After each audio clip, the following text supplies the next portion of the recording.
विदा होकर आज यहाँ से चले जाओगे, आशा है जहाँ भी जाओगे खुशियाई पाओगे।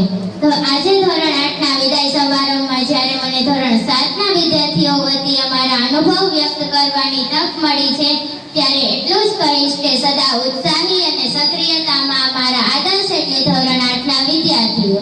અમારા ધોરણ 8 ની બધી જ ગર્લ્સ દરેક પ્રવૃત્તિઓમાં ખૂબ જ ઉત્સાહી અને કંઈક ને કંઈક નવું શીખતી જ હોય છે, જેમાં નિરોધ અને જાગૃતિ પાસેથી અમને વિવિધ પ્રોજેક્ટ બનાવવાના આઈડિયા મળે છે, તો તૃષા અને પ્રતિજ્ઞા પાસેથી કંઈક નવું વિચારવાની પ્રેરણા મળે છે।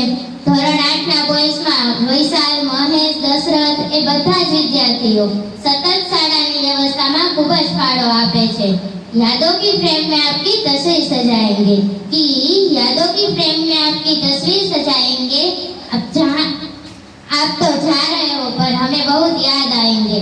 हाँ, ધોરણ 8 ના ઘણા વિદ્યાર્થીઓ તોફાની પણ છે, અંદરો અંદર લડાઈ કરે, પણ જ્યારે ટીચર કોઈ પ્રવૃત્તિ સોંપે તો તરત બધા હળી મળીને તેમાં જોડાય છે। આમ ધોરણ 8 ના વિદ્યાર્થીઓ પાસેથી ઉત્સાહ, હંમેશા નવું વિચારવું, શાળાને મદદરૂપ થવું, આ બધા જ ગુણો અમે ધોરણ 7 ના વિદ્યાર્થીઓ ગ્રહણ કરીશું।